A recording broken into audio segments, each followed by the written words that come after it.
What is going on YouTube? Hannah back making another brand new Crypto TV episode. In today's video, we're going to be looking at Litecoin, Bitcoin, Ethereum, as well as XRP. We're also going to be looking at two very interesting articles. One posted by Cointelegraph in regards to CNBC crypto analysts suggest Bitcoin price will rally higher, as well as we will be checking out this interesting YouTube video posted by CNBC in regards to the SEC's final Bitcoin ETF ruling is on deck, and here's what the investors can expect from this possible ruling. So some crazy information, some crazy important news. I want to see how exactly the Cointelegraph articles in regards to Bitcoin's price rallying higher reflects towards my technical analysis and kind of where I stand in regards to where the prices can move to. If any of that sounds interesting, definitely make sure to subscribe, turn on post notifications, leave a giant thumbs up, and let's jump into today's episode.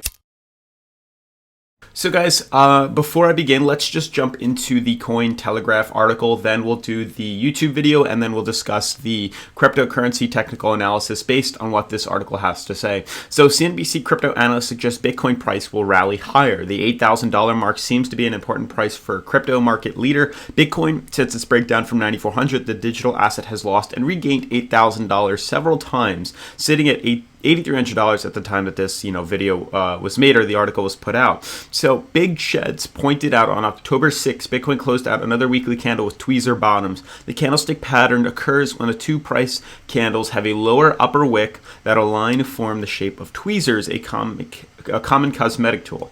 At times, tweezer patterns can be an indication of a reversal in the price of assets, basically saying that bulls are holding the prices higher than bears are, causing that wicks to form at the bottom level of candles, indicating that they are weaker at the bottom and that the bulls have a very strong support up ahead. So they're basically getting rejected from retracing to lower levels. So closing out a weekly candle in the form of a tweezer pattern holds a fair amount of significance in terms of a pattern.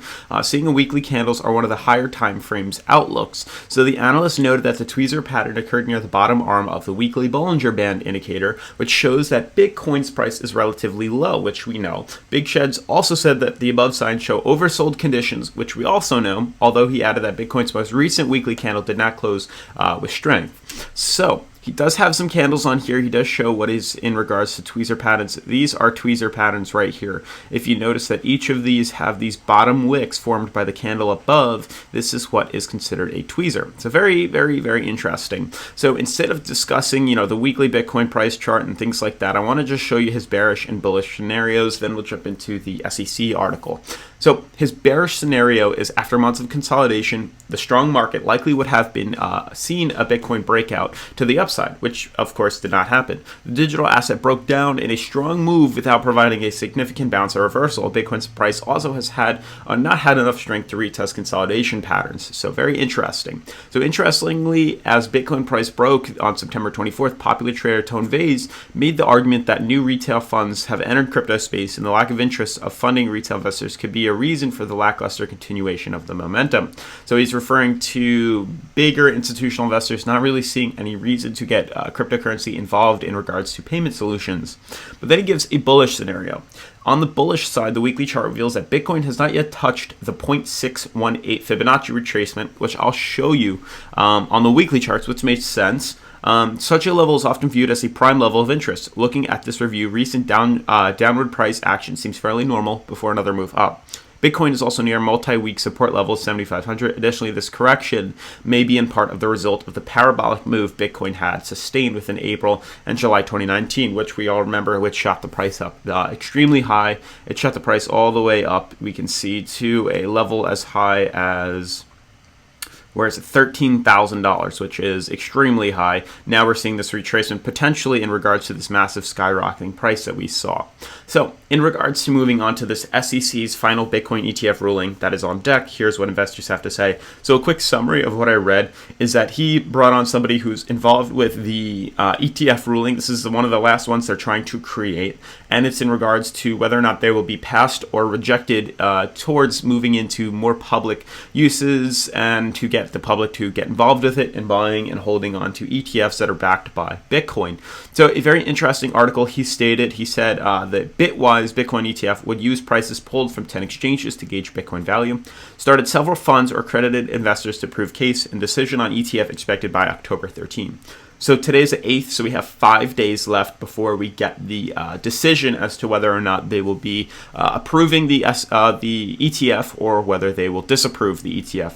He said a lot of this has to do with the CME to Bitcoin chart in regards to the fact that that has been trading quite nicely, and they have a lot to rule that this is a semi-stable, strong long-term investment when you back it by, I believe, the CMEs. So very interesting. He brings up a lot of great points. I wish I could show the whole thing, but I don't know how I can get away with copyright infringement. But yeah, that's a great opportunity, or a great thing to point out too, is that these exchanges that they're getting involved in are all overseas, and they're all kind of this underdeveloped, or they're coming from underdeveloped places which they don't really follow the United States or US regulations. So it's hard for us to trust these exchanges when putting money into them, getting liquidity and things like that. So it's actually a really good video to check out, and I can just skim through here to see what exactly they're referring to. And yeah, it doesn't seem that bad. Like I said, definitely check it out. But they are referring to the fact that if this does go and become a viral thing, and they actually pass it, that it will be one of the first ones to go public, and it will definitely have some sort of interest on the market, and we will see the market probably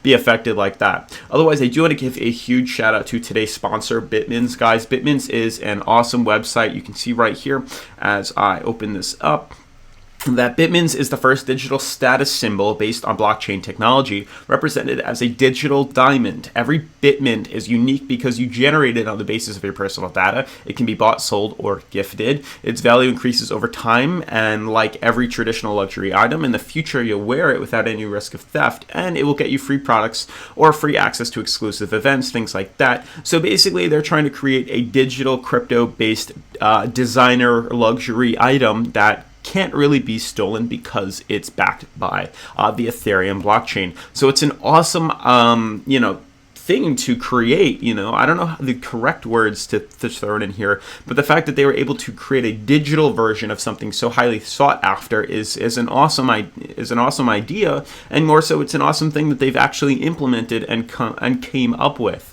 Another thing that's awesome about Bitmins is the fact that these are one of a kind, with different types of value towards each one that is generated. For example, there are tons all over that you can purchase at different prices. The base ones that are generated are $10, different colors, different hardnesses. Obviously, the lower the number, the more expensive and rare the diamond is, or the Bitmint is. So they do offer a ton of different ones to choose from, and if the longer you hold on to these, the more value they retain and the price increases. For example, I've bought ones back in February when I first partnered with Bitmins, and since then my Bitmins have grown substantially, earning me quite a bit of profit if I do indeed decide to sell, which I am showing you right now. Otherwise, like I said, again, I want to give a huge shout out to Bitmins for sponsoring today's episode. Otherwise, let's jump into the technical analysis. So guys, in regards to where exactly those articles were referring to, even the Fibonacci on the weekly, you can see what exactly they're referring to is where we've retested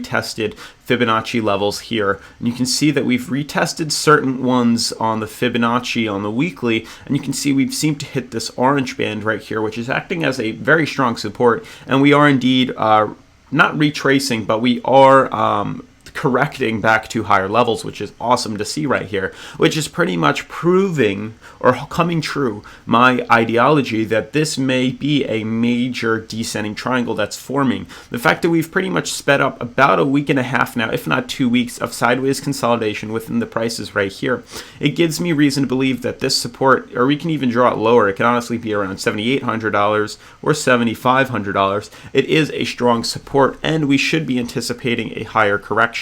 So I do want to just draw another horizontal line. You can see why I'm drawing this. It's because we've been trading in between here for quite some time now. No, we did not retest that, but we are trading on top of our $8,000 support. Now, if indeed we do continue to trade out sideways and we continue to hug this price level, indicating that bulls don't want lower levels being retested, we should be able to make a move up. Now, this won't be a massive breakout to the upside. This won't be a huge, move in price, but we could see a small correction, which is something that I am paying quite a lot of attention to, basically opening up a possible 20 or 16 to 17% increase in the prices, which ultimately can make you quite a bit of money. Now that same thing can be reflected to Litecoin, as we can see here. Litecoin had a very interesting movement yesterday where we managed to break extremely bullish 2 days ago, or extremely bearish 2 days ago, and then immediately corrected off a bottom support at $53. We're currently seeing a couple of issues right now. This resistance at $57 is holding on so extremely strong, which we've seen in the past. You can see right here where we've had issues in this region, that we really need to prove that we can break through here before we see any sort of correction. Now, Litecoin does hold a bigger promising percentage gain with a movement as high as, let's see, as high as 45%, unlike Bitcoin, which would only be around 16 to 17%. But indirectly, that is profit that can be made. So we're seeing some sort of movement, scalability in regards to that, where we could probably retrace and retest levels as high as $9,500. Now, my big concern with you guys in getting involved in these prices is I do still think that we are in a somewhat bearish pattern for the next couple of weeks, if not a month or two. My reason being is within a descending triangle, this resistance at top holds very strong. And with that being said, it becomes very difficult to break through these levels until we get to the point of, bulls and bears meeting. And that could either be right here, or right here. So these three regions right here. Until we retrace and retest those levels, we will have to make do with what information we have left. You can see where these uptrends hold. I do want to delete this. That is not needed. But you can see right here what exactly it is that I'm referring to, that we could inevitably be either within a bigger descending triangle or within a massive symmetrical triangle, with this bottom support being right here. Regardless of the fact, it all comes to end at the end of 2019. So we will have our verdict and our judgment very soon. In time being, there is plenty of movement to head up.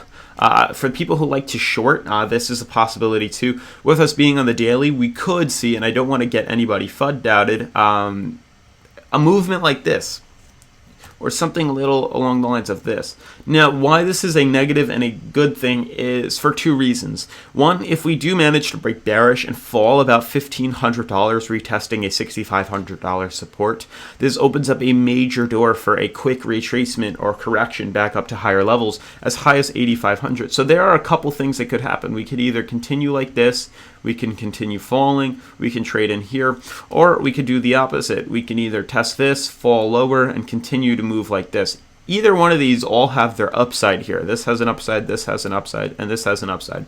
They're all moves that can be made into profit. You just have to keep a close eye and understand that corrections do happen very quickly, right after we do, correct to higher levels. Now, I don't want to spend too much time, like I said, on Bitcoin and Litecoin. As for Ethereum, which is retesting its Fibonacci levels right now, which is a strong resistance, I'd be very shocked if we can break up higher. So once again, I don't really want to chart Ethereum for right now because it doesn't look to be too bullish in the sense that we have room to reject higher. As for XRP, doing exactly what I thought.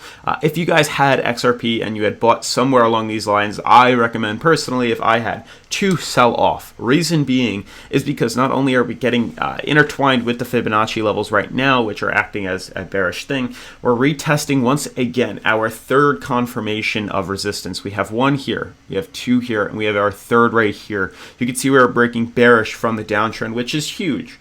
Not only is this recommending that we're not going higher, but this is also recommending that there is a retracement coming within XRP, either something like this, or we could fall even lower to levels as low as this. So honestly, in regards to XRP, if you had managed to make some money off of this major uptrend that just recently happened, take your profits, and then expect to see a potential bearish retracement to lower levels. Otherwise, guys, that's going to be pretty much wrap up today's episode. Like I said, a huge shout out to Bitmins for sponsoring today's episode. Check them out, first link in the description. Otherwise, I'll see you in tomorrow's video. Peace.